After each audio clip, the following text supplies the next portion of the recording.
FBR ने 5,06,000 से ज्यादा नॉन फाइलर्स की निशानदेही करके उनकी मोबाइल फोन सिम्स फौरी तौर पर ब्लॉक करने की हिदायत जारी कर दी है। हुकूमत ने 20 लाख से ज्यादा टैक्स चोरों को नोटिस जारी किए थे। ताहम मोबाइल कंपनीज ने दरखास्त की है कि वो इतनी बड़ी तादाद में सिम्स ब्लॉक करने की मुतहम्मिल नहीं हो सकती, जिस पर पहले मरहले में 5,06,000 सिम्स ब्लॉक करने का हुक्म दिया गया है। एफबीआर के पास सिम्स ब्लॉक करने के अलावा बिजली के कनेक्शन काटने के इख्तियारात भी मौजूद हैं। नॉन फाइलर्स के खिलाफ कार्रवाई के लिए 145 डिस्ट्रिक्ट ऑफिसर्स को खुसूसी इख्तियारात तफवीज़ किए गए हैं। इस साल अब तक सिर्फ 45 लाख अफराद ने सालाना टैक्स रिटर्न्स फाइल किए हैं, जबकि पिछले साल ये तादाद 59 लाख थी। हुकूमत ने 32 लाख रिटेलर्स को टैक्स नेट में लाने के लिए 1 अप्रैल से 30 अप्रैल तक रजाकाराना रजिस्ट्रेशन के लिए ताजिर दोस्त स्कीम मुतारिफ करवाई थी, जिसके नतीजे में सिर्फ एक माह में 32 लाख में से सिर्फ 200 ताजिरों ने खुद को रजिस्टर करवाया है। एफबीआर को अप्रैल 2024 के टैक्स कलेक्शन हदफ में 157 अरब के शॉर्टफॉल का भी सामना है। मार्च 2024 में वजीर आजम शहबाज शरीफ और SIFC को ब्रीफिंग में यह बताया गया कि टैक्स वसूली में 58 खरब रुपए का फर्क सामने आया है, जो कि GDP का 6.9% बनता है। टैक्स कलेक्शन हदफ पूरा ना होने के बायस हुकूमत को हर महीने बैंकों से कर्ज लेना पड़ता है। बैंक्स वो पैसे स्टेट बैंक से लेते हैं और इस सब का खुमियाजा आवाम को महंगाई की सूरत में भुगतना पड़ता है। एक तरफ एफबीआर की असर नोट ढांचा साजी जारी है, इदारा जाती एहतसाब भी जारी है। वजीर आजम ने गुज़श्ता हफ्ते करप्ट और नाअहल अफसरों के खिलाफ कार्रवाई करते हुए एफबीआर के ग्रेड 21 और 22 के 12 अफसरों को ओहदे से फारिग किया है। दूसरी तरफ टैक्स हदफ को पूरा करने नॉन फाइलर्स रिटेलर्स को नेट में लाना बड़ा चैलेंज हुकूमत को दरपेश है, जिसके पहले मरहले में हुकूमती स्कीम मुकम्मल तौर पर नाकाम हुई है। देखना यह होगा कि मोबाइल फोन सिम्स ब्लॉक करने और नाम पब्लिक करने के बाद क्या हुकूमत इन अफराद को टैक्स नेट में ला पाएगी। इसी मामले पर पैनल की राय जानेंगे। सवाल इस तरह से, गुज़िश्ता साल से 14 लाख टैक्स फाइलर्स कम, 30 दिन में सिर्फ 200 ताजिर रजिस्टर्ड, 5 लाख नॉन फाइलर्स की सिम्स ब्लॉक, क्या हुकूमती एक्शन नतीजा खेज हो सकेगा? ज़ैगम साहब, कोई हालात अच्छे नहीं हैं, ना हुकूमत की काविशों से कोई नतीजा निकल रहा है। ऊपर भी हमने गवर्नेंस फेलियर की बात की और हम बहुत बार इस मामले पे बात कर चुके। ये 5 लाख सिम्स बंद कर देना, क्या वो नतीजा देगा जो हुकूमत चाह रही है? देखिए आयशा, पहले तो आप दाद दें शहबाज स्पीड की, अब तो आपको कायल हो जाना चाहिए। अभी ताजरों की रजिस्ट्रेशन की जो मिठाई है उसके लड्डू अभी बासी नहीं हुए थे और एक और महाज खुल गया। एक स्पीड के साथ हम गए हैं 5 लाख मजीद लोगों के पीछे जिनकी सिमें ब्लॉक कर दी गई हैं। मैं आपको एक छोटी सी एक मिसाल देता हूँ। पाकिस्तान में 40 कंपनियां तंबाकू सिगरेट बनाती हैं। इनमें से 2 कंपनियां गैर मुल्की हैं जो 90% टैक्स देती हैं, 90 नहीं 99% टैक्स देती हैं, और 38 कंपनियां हैं जो 300 अरब का टैक्स नहीं देती। 38 बंदे हैं जो कंपनियों के मालिक हैं, 38 दफ्तर हैं। कितना मुश्किल है। 100 बंदे भी आप भेज दें तो 3,800 बंदे भेजने हैं ना। आप दफ्तर का घेराव कर दें, आप लॉ एनफोर्समेंट वालों को भेज दें, आप 50 टैक्सेशन वालों को साथ भेज दें ऑडिट करने के लिए, कितने बंदे लगेंगे? सर, वहां से तो आपके सामने 21वें 22वें ग्रेड के अफसर बाहर निकाल दिए हैं। क्या आपके ख्याल में यह आइडिया हुकूमत के दिमाग में नहीं आया होगा?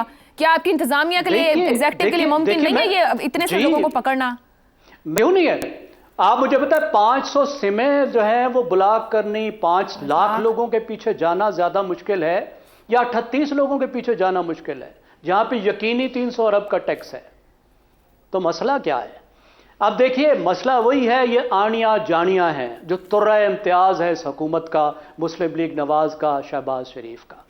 हुआ ये है कि 2 सिस्टम बनाए गए, टैक्स पेयर और नॉन टैक्स पेयर। वो लोग जो टैक्स देते हैं, जो लोग टैक्स नहीं देते। अब जो लोग टैक्स नहीं देते उनके लिए आपने एक ज्यादा जो एडवांस टैक्स है वो लगा दिया गया, तो लोगों ने NTN नंबर लेने शुरू कर दिए। अब जिन्होंने NTN नंबर लिए हैं उन्हीं के पीछे जा रहे हैं, ये सिर्फ कुछ भी नहीं कर रहे।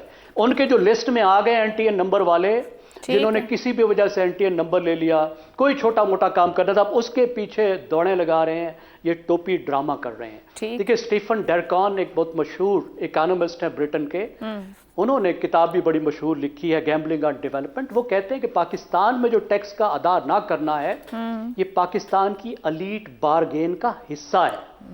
सिर्फ 300 कंपनियां हैं जो 70% टैक्स देती हैं पाकिस्तान का, और ये कंपनियां जो कुछ ना कुछ बनाती हैं, मैन्युफैक्चरिंग कंपनियां हैं, 5 गुना बोझ उठाती हैं। 20% देना चाहिए, 70% देते हैं। दुकान जो है दार जो है वो 11 अरब देते हैं और तनख्वाहदार 264 अरब देते हैं। बस तनख्वाहदार की गर्दन सान है, उसको शिकंजे में रखें और शायद वजीर आजम के इल्म ही ना हो कि ये 38 कंपनियां इस मुल्क में एग्जिस्ट करती हैं। अल्लाह करे अच्छा गुमान रखते हैं आपकी गुफ्तगू से हम तक पहुंचे। मुझे बताइए, अच्छा गुमान रखते हैं वजीर आजम, फलसफे के प्रोफेसर हैं, हो सकता है उनकी टीम ने उनको आगाह ना किया हो। मालूम है उन्हें, सब कुछ मालूम नहीं जी, वो हिस्सा है इसका। आपको क्या अपनी टीटियां याद हैं या भूल गई हैं? फिर अब वो वजीर आजम है, फिर मैं कहाँ सवाल करूं, फिर उस वजीर आजम को सवाल करूं या निजाम को सवाल करूं जो एक दिन टीटियां बताए और फिर अगले दिन कहे कि वोट को इज्जत दें। अब सर साहब, टैक्स वसूली का दायरा का निजाम को चलाने वालों को भी IMF ने मुतालबा किया था टैक्स वसूली के दायरा कार में इजाफे का। FBR ने कहा कि जून 2024 तक वो 15 से 20 लाख में का इजाफा कर लेंगे टैक्स नेट में लोगों को, मगर गुज़िश्ता साल की निस्बत अभी तक 14 लाख कम टैक्स फाइल हो सके हैं और ताजिर दो स्कीम भी नाकाम हो गई, पूरे महीने में 200। तो फिर किस तरीके से ये सिमें बंद करके क्या हुकूमत कामयाब हो जाएगी, टैक्स नेट बढ़ जाएगा? मेरा नहीं ख्याल कि ये इस तरह बढ़ सकेगा, और हम IMF की जो तमाम प्रिस्क्रिप्शंस हैं वो ज़रूरी नहीं हमारी इक़्तिसादी सेहत के लिए बेहतर ही हैं। मेरे सख्त रिजर्वेशन हैं। मैं बहुत कई सालों तक मैंने इकनॉमिक रिपोर्टिंग की हुई है, मुझे पता है IMF की कंडीशंस कब से कब तक क्या चल रही हैं। ना ही IMF सही तरह प्रिस्क्राइब करता है कुछ चीज़, ना ही उसका इंटरेस्ट में है कि पाकिस्तान की इकॉनमी लॉन्ग टर्म स्टेबलाइज हो जाए, ना ही हमारी रूलिंग एलीट की, दोनों मिले हुए हैं। अगर रूलिंग एलीट सारा कुछ कर रही है तो IMF के साथ मिल के ही कर रही है। IMF इससे गैर जिम्मेदार, इसके बरीउज़ ज़िम्मा नहीं करार दिया जा सकता IMF को, ये बात मेरी लिख लें। और जहाँ तक ये टैक्स वाला है ना, मैं मीडिया से भी ये गुजारिश करूँगा, ख़ास तौर पे दानिश वालों से, कि हर वक्त ताजरों के पीछे ना पड़े ना रहा करें। आपको नहीं कह रहा, खैर सबको कह रहा हूँ कि ताजरों की वजह से ये इकॉनमी चल रही है, जैसे भी चल रही है। छोटे ताजरों की मैं ख़ास तौर पे बात कर रहा हूँ। मैं अभी आपकी जो इंट्रो आपने दिया ना, काफ़ी माशाल्लाह लंबा इंट्रो देती हैं आप, उसमें मैंने कुछ नोट्स लिए हैं आपके बोलते बोलते। मुझे बताएं, आसान काम जो है, बड़े घर कितने हैं इस मुल्क में, बड़े शहरों में या छोटे शहरों में? सर घर छोड़े, ज़ैगम साहब ने 38 कंपनियां सिर्फ बताई हैं, 300 अरब लेना है। होल्ड करें ना, छोड़े ना, फिर पहुंचेंगे जब आप 38 लोगों तक नहीं पहुंच पा रहे हैं। क्यों ना, ओहो भाई, कंपनियों से ले लिया ना आपने टैक्स, आगे नहीं बढ़ना, और टैक्स नहीं लेना, मैं उनकी बात कर रहा हूँ। वही बता रहा हूँ ना कि कैसे लें, किनसे लें, सुनेंगी तो पता चलेगा ना। लेकिन अगर आपने इंटरप्ट करना, फिर आपने कहना 2 मिनट हैं आपके पास। तो बड़ी गाड़ियों वालों से टैक्स, बड़ी गाड़ियाँ कितनी हैं, ये कितना टैक्स देते हैं, कभी आपने पता किया? FBR ने पता किया, हुकूमत ने पता किया? फॉरेन ट्रैवलर्स कितने हैं, हर साल कौन कितने फॉरेन ट्रिप्स लगाता है, वो कहाँ से पैसा आ रहा है उनके पास, इसका रिकॉर्ड लेना कोई मुश्किल काम है? 5 स्टार होटल्स में कौन लोग रेगुलर ठहरते हैं जाके, उनकी इनकम कहाँ से आ रही है? सोने के स्मगलर जो है इस मुल्क में, सोने का तमाम बिजनेस जो है वो स्मगलिंग बेस्ड है। क्या हुकूमत को नहीं पता? सबको पता है, सब इसका हिस्सा है। तंबाकू के ताजरों का और बिजनेस का जिक्र किया ज़ैगम साहब ने, क्या ये रॉकेट साइंस से पता करना कि तंबाकू बनाने वाले, तंबाकू सिगरेट बनाने वाले सेनेटर कैसे बनते हैं? ये किसको नहीं पता, वो किन के जरिए सेनेटर बनते हैं? और जो टैक्स दे रहे हैं तंबाकू के बिजनेस पे, वो भी कितना टैक्स चोरी कर रहे हैं अलग से, ये एक अलग स्टोरी है। फिर आप आ जाएं रियल एस्टेट के बिजनेस पे, 3 रेट्स हैं, FBR रेट्स है, DC रेट्स है, मार्केट रेट है। एक रेट क्यों नहीं है जी आपकी ज़मीन का या प्लॉट के ट्रांसफ़र का, और या घर बेचना है आपने तो उसके ट्रांसफ़र का, उस पर टैक्स एक क्यों नहीं है, 3 क्यों है?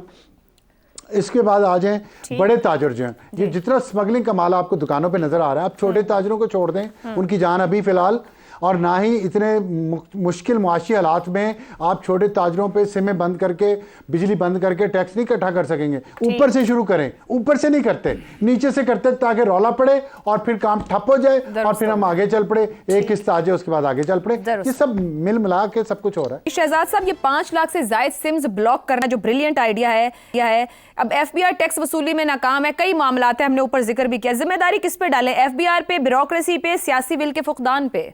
भैया आवाम को भरोसा ही नहीं रह गया पूरे निजाम पे कि वो राजी हों के टैक्स दें इन्हें। नहीं, हम उन पे क्यों डालें, हम उन पे क्यों ना डालें जो ये फैसले करते हैं। उनको क्यों छोड़ देते हैं हम लोग? ये या बेअक्ल है या ये बेईमान है। और बेअक्ल इसलिए मैं नहीं कह सकता क्योंकि ये आपस में मिले हुए हैं सारे। देखिए, जिसकी सिमें ब्लॉक करोगे, हर बंदा 3 सिमें ले सकता है, ये आपका असूल है, आपके गवर्नमेंट का कानून है। और भाई आपका कोई बंदा जिसकी सिम बंद करोगे वो कहीं और से ले लेगा, एक और किसी को इसका भाई बहन दोस्त यारा कोई दे देगा उसको सिम बना के।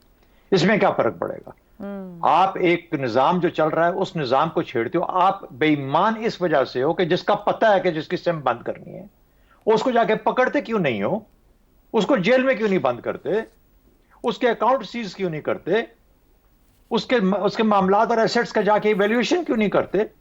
उससे टैक्स उधर क्यों नहीं उसके जुर्माना करके टैक्स लेते? उससे क्या इंसेंटिव्स हैं आपके पास? कितने डिजिटाइज किया आपने पूरे निजाम को? आपके पास सब कुछ है, आप डिजिटाइज नहीं करना चाहते। आप छोटे ताजरों की बात हो रही थी ना, छोटे ताजरों को डिजिटाइज करो, पता लग जाएगा कि कितने अरबों और कितने, कौन सा छोटा कौन है बड़ा कौन है, किसने फैसला करना है कौन छोटा कौन बड़ा, स्पेस के हिसाब से या उसके टर्नओवर के हिसाब से। तो हजार चीजें हैं, अगर करना चाहे नीयत ठीक हो तो नीयत के साथ काम हो जाता है। इनकी ना नीयत ठीक है ना इनके अंदर अकल नहीं है या मैं तो अकल तो बहुत है, अकल इतनी है कि अपने किसी काम के अंदर किसी किस्म का कोई नुकसान नहीं बर्दाश्त करते, अपने बिजनेस में नुकसान बर्दाश्त, अपने खानदान का नुकसान बर्दाश्त नहीं करते। लेकिन बेईमान इतने हैं कि ये पाकिस्तान के लिए कुछ काम नहीं करते और इनको पता है कि किस तरीके से किसको कहां पे खुश रखना है और अपना वोट बैंक जो है उसको इंटैक्ट रखना है, ताकि अगली दफा अगली बारी फिर हमारी ये वाला मसला चल रहा है। मेरा ख्याल है कि ये कोई तरीके नहीं है। टैक्स जमा करना से हर मुल्क का कानून है, जो टैक्स ना दे उसको जेल में डालो। पता है एग्जैक्टली कौन कौन टैक्स नहीं देता, सिमों का पता है तो जाकर बंदे को पकड़ो और जेल में डालो, मामला हल हो जाएगा। उसके अकाउंट सीज करो, अकाउंट के अंदर जुर्माना करो।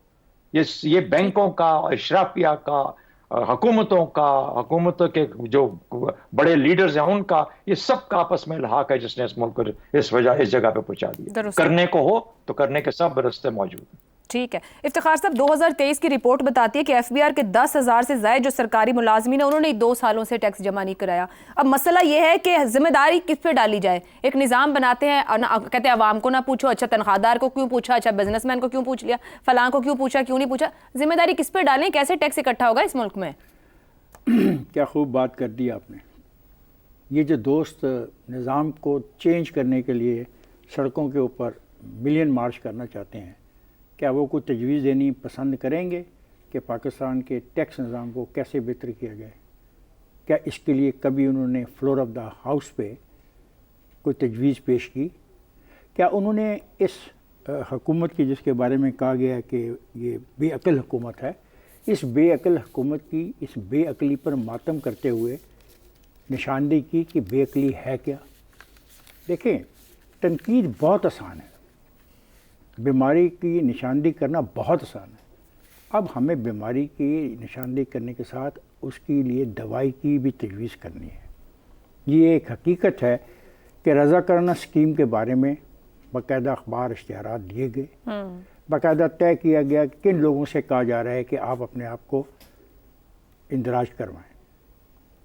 अगर वो नहीं करवाते हैं तो फिर ये तमाम सियासी जमातों से मैं अपील करता हूँ आज कि वो तजवीज़ पेश करें। कल की प्रेस कॉन्फ्रेंस जितने भी लीडर हैं, PTI के, JUI के, जमात इस्लामी के, इवन पाकिस्तान मुस्लिम लीग नून के, तमाम सियासी जमातों के सरबराह इसी इशू को लेके कि ये नाकामी क्या है और इस नाकामी को कामयाबी में कैसे तब्दील किया जाए। पर पैसा तो हमें चाहिए। ये जो पैसा हमारे पास है, इस पैसे से हम ये रियासतें नहीं चला सकते। ये इस पर तो कोई बहस नहीं है ना, इस पर तो कोई डिबेट नहीं है ना। यहाँ पे तो बड़ी बड़ी बातें की जाती हैं, इतना पैसा, इतना GDP एक्सेट्रा एक्सेट्रा। पैसा कहाँ से आएगा? अब 2 चीज़ें हैं। एक, हमारा दोस्त कहता है कि सिगरेट की फैक्ट्रियाँ 5 पकड़ लो, good idea, not a bad idea, लेकिन इसके लिए भी तफसीलात अगर पार्लियामेंट में डिस्कस हो जाएँ, कौन लोग हैं, क्या हैं, कितने पैसे उनके तरफ वाजिब अदा हैं, बहुत अच्छी बात। एक दूसरा दोस्त मेरा कह रहा है कि आप दुकानदारों को बिल्कुल पूछें ही ना।